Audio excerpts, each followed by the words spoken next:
His Wife by the Brothers Grimm. There once was a fisherman who lived with his wife in a pigsty not far from the sea, and every day the fisherman went fishing, and he fished and he fished. One day he was sitting with his line looking into the smooth water, and he sat and he sat. His line sank to the bottom, deep, deep down, and when he pulled it up there was a big flounder on it. And the flounder said, "Look here, fisherman, why not let me live? I'm not a real flounder, I'm an enchanted prince. What good would it do you to kill me? I wouldn't be much good to eat. Put me back in the water and let me go." "Save your breath," said the fisherman. "Do you think I'd keep a talking flounder?" So he put him back in the smooth water, and the flounder swam down to the bottom, leaving a long trail of blood behind him. Whereupon the fisherman got up and went home to his wife in the pigsty.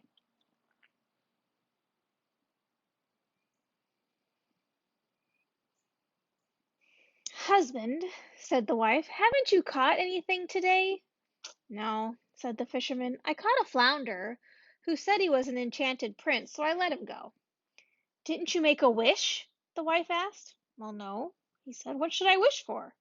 "That's easy," said the wife. "It's so dreadful having to live in this pigsty. It stinks, it's disgusting. You could have wished for a little cottage. Go back and tell him we want a little cottage. He's sure to give us one." "How can I go back again?" said the husband. "Didn't you catch him and let him go?" said the wife. "He's bound to do it. Go right this minute." The husband didn't really want to go, but neither did he want to cross his wife. So he went to the shore. When he got there, the sea was all green and yellow and nearly as smooth as before. He stood there and said, "Little man, whoever you be, flounder, flounder in the sea, my wife, her name is Ilsebil, has sent me here against my will." The flounder came swimming and asked, "Well, what does she want?" "It's like this," said the fisherman. "I caught you, didn't I? And now my wife says I should have wished for something. She's sick of living in a pigsty. She wants a cottage." "Just go home," said the flounder. "She's already got it."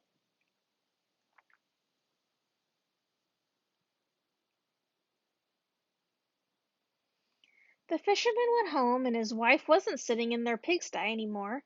She was sitting on a bench outside a little cottage.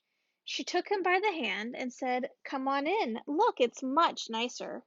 They went in, and there was a little hallway and a lovely little parlor and a bedroom with a bed for each of them, and a kitchen and a pantry, all with the best of furnishings and utensils, tinware and brassware, and everything that was needed.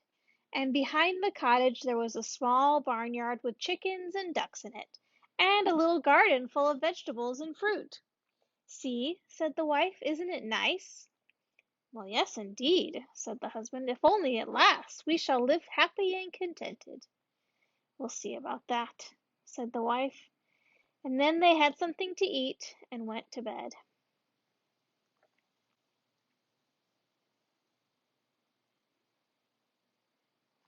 All went well for a week or two. Then the wife said, "Listen to me, husband. This cottage is too cramped, and the garden and barnyard are too small. The flounder could have given us a bigger house. I'd like to live in a big stone castle. Go to the flounder and tell him to give us a castle." "Wife, wife," said the husband, "this cottage is plenty good enough. Why would we want to live in a castle?" "Don't argue," said the wife. "Just get going. The flounder can do that for us." "No, wife," said the husband. "The flounder has just given us a cottage. I don't think I ought to go back so soon. He might not like it." "Get going," said the wife. "It's no trouble at all to him, and he'll be glad to do it." The husband's heart was heavy. He didn't want to go. He said to himself, "It's not right." But he went. When he got to the sea, the water wasn't green and yellow any more. It was purple and dark blue and gray and murky, but still calm. He stood there and said, "Little man, whoever you be, flounder, flounder in the sea, my wife, her name is Ilsebil, has sent me here against my will." "Well, what does she want?" said the flounder. "Dear me," said the fisherman in distress. Now she wants to live in a big stone castle. Just go home, said the flounder. She's standing at the gate.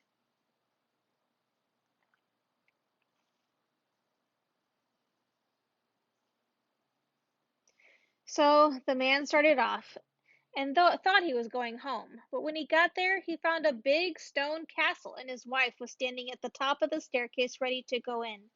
She took him by the hand and said, "Come on in."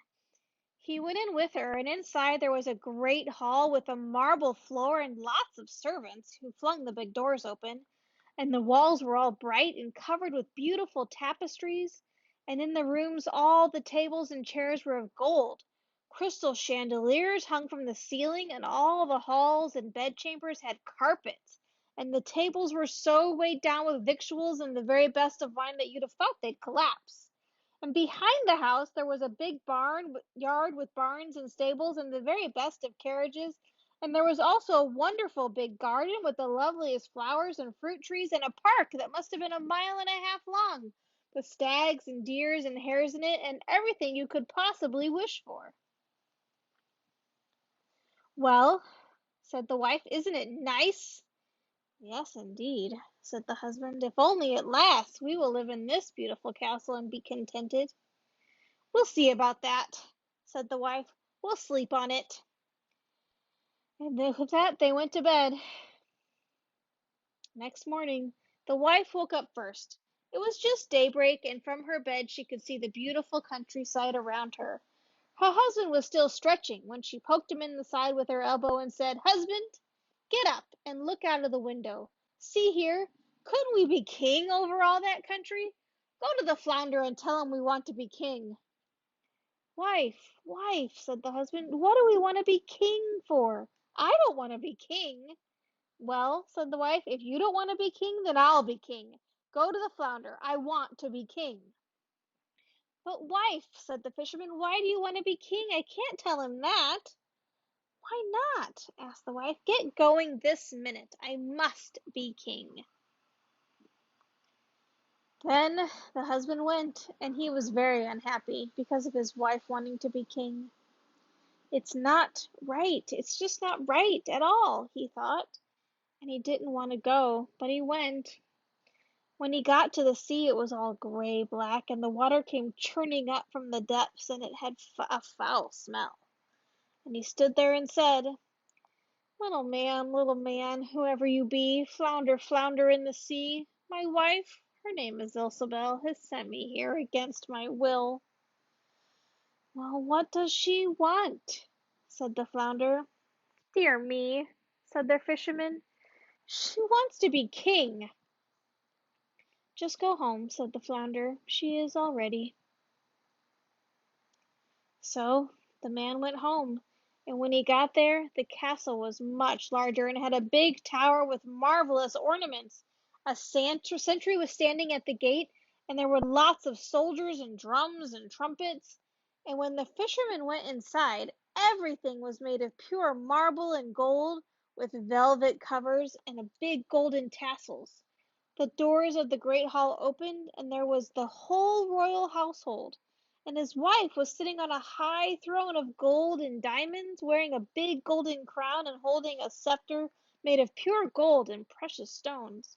On both sides of her, ladies in waiting were standing in rows, each a head shorter than the next. He went and stood there and said, "My goodness, wife, so now you're king?" "That's right," said his wife. "Now I'm king."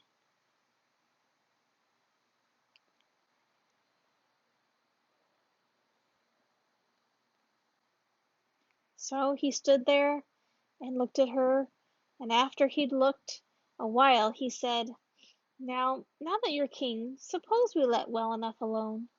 Let's stop wishing." "No, husband," she said, and she looked very upset. "Already the time is hanging heavy on my hands. I can't stand it any more. Go to the flounder. I'm king, but I've got to be emperor too." "Wife, wife," said the man, "why do you want to be emperor?" "Husband," she said, "go to the flounder. I want to be emperor."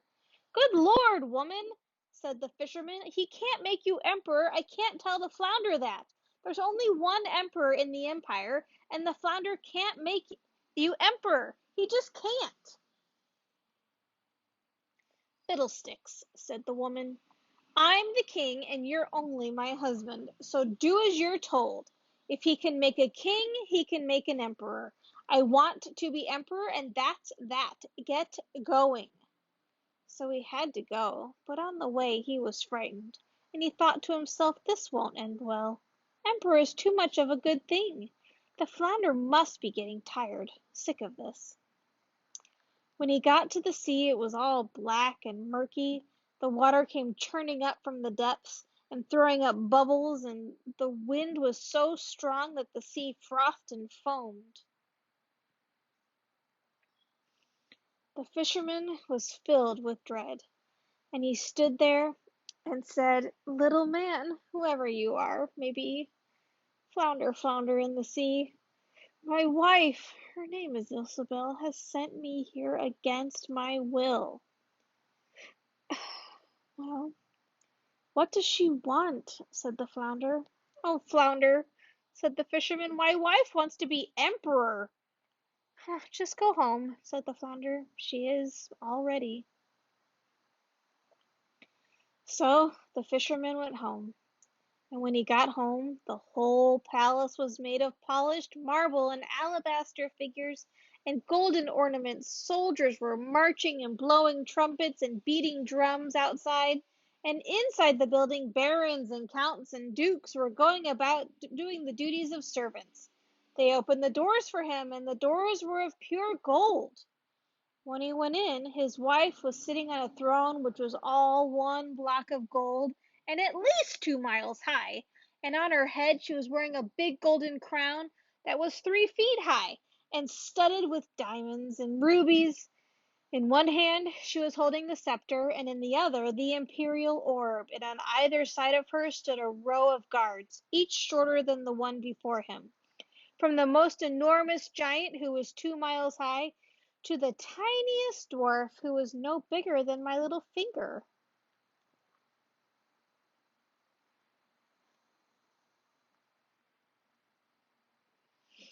And before her stood a crowd of princes and dukes. Her husband went and stood among them, and said, well, wife, it looks like you're emperor now. That's right, she said, I'm emperor. He stood there and took a good look at her. And when he'd been looking at for a while, he said, well, wife, now that you're emperor, suppose we let well enough alone. Husband, she said, what are you standing there for? Yes, yes, I'm emperor, but now I want to be pope too, so go to the flounder. Woman, woman, said the husband, what won't you be asking next? You can't get to be pope. There's only one pope in all Christendom. He can't make you pope. Husband, she said, I want to be pope, so do as you're told. I insist on being pope before the day is out. No, wife, said the husband, I can't tell him that. It's too much. The flounder can't make you pope. Husband, she said, that's poppycock. If he can make an emperor, he can make a pope. Do as you're told. I'm the emperor and you're only the husband, so you'd better get going. At that he was afraid and went, but he felt faint. He shivered and shook, and he was wobbly at the knees. A strong wind was blowing, and the clouds were flying fast, and toward evening the sky darkened. The leaves were blowing from the trees, the water roared and foamed as if it were boiling, and the waves pounded against the shore. In the distance he saw ships that were bobbing and bounding in the waves and firing guns in distress. There was still a bit of blue in the middle of the sky, but there was red all around it as in a terrible storm. He stood there in fear and despair and said, little man, whoever you may be, flounder, flounder in the sea, my wife, her name is Isabel, has sent me here against my will. Well, what does she want? Said the flounder. Dear me, said the fisherman, she wants to be pope. Just go home, said the flounder. She is all ready." So he went home, and when he got there, he found a big church with palaces all around it. He pushed through the crowd. Inside, the whole place was lighted with thousands and thousands of candles, and his wife, dressed in pure gold, was sitting on a throne that was even higher, much higher, and she was wearing three big golden crowns. All around her were church dignitaries, and on both sides of her there were rows of candles, from the biggest, which was as tall and as thick as the biggest tower, down to the smallest candle. All the emperors and kings were down on their knees to her, kissing her slippers. "Well, wife," said the fisherman, watching her closely, "so now you're Pope?" "That's right," she said, "I'm Pope." And he stood there looking at her, and he felt as if he were looking into the bright sun. Then, after he'd been looking at her for a while, he said, "Well, wife, now that you're Pope, suppose we let well enough alone?" But she sat there stiff as a board. She didn't stir and she didn't move. "Wife," he said to her, "you'd better be satisfied now. You can't get to be anything better than Pope." "I'll see about that," said the wife, and then they both went to bed. But she wasn't satisfied. Her ambition wouldn't let her sleep, and she kept wondering what more she could get to be. The fisherman slept soundly, for he had covered a lot of ground that day. But his wife couldn't get to sleep. All night she tossed and turned, wondering what more she could get to be. But she couldn't think of a single thing. Then the sun began to rise, and when she saw the red glow, she sat up in bed and looked out of the window. And when she saw the sun rising, she thought, "Ha! Why couldn't I make the sun and the moon rise? Husband!" she cried, poking him in the ribs, "wake up! Go and see the flounder. I want to be like God."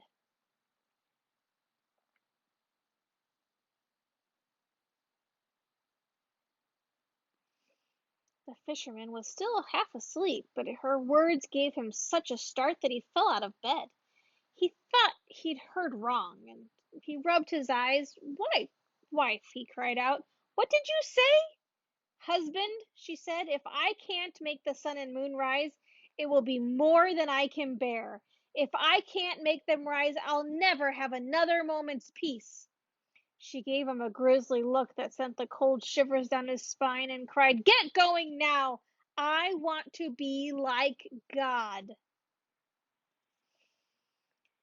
"Wife, wife," he cried, falling down on his knees, "the flounder can't do that. He can make an emperor and a pope, but please, please think it over and just go on being Pope."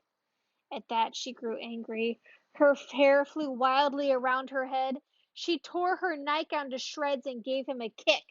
"I won't stand for it," she cried. "I won't stand for it another minute.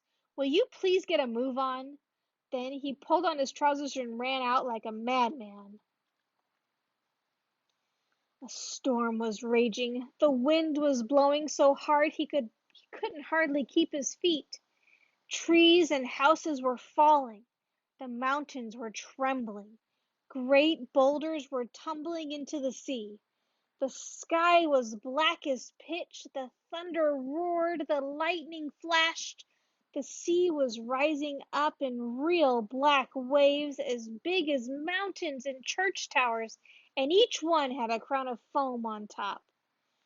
He couldn't hear himself, his own words, and he shouted, "Little man, whoever you be, flounder, flounder in the sea, my wife, her name is Ilsebil, has sent me here against my will."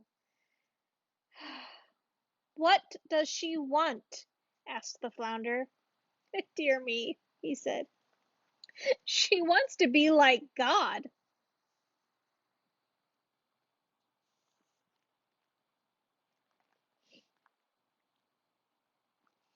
"Just go home. She's back in the old pigsty already, and there they are living to this day." The end.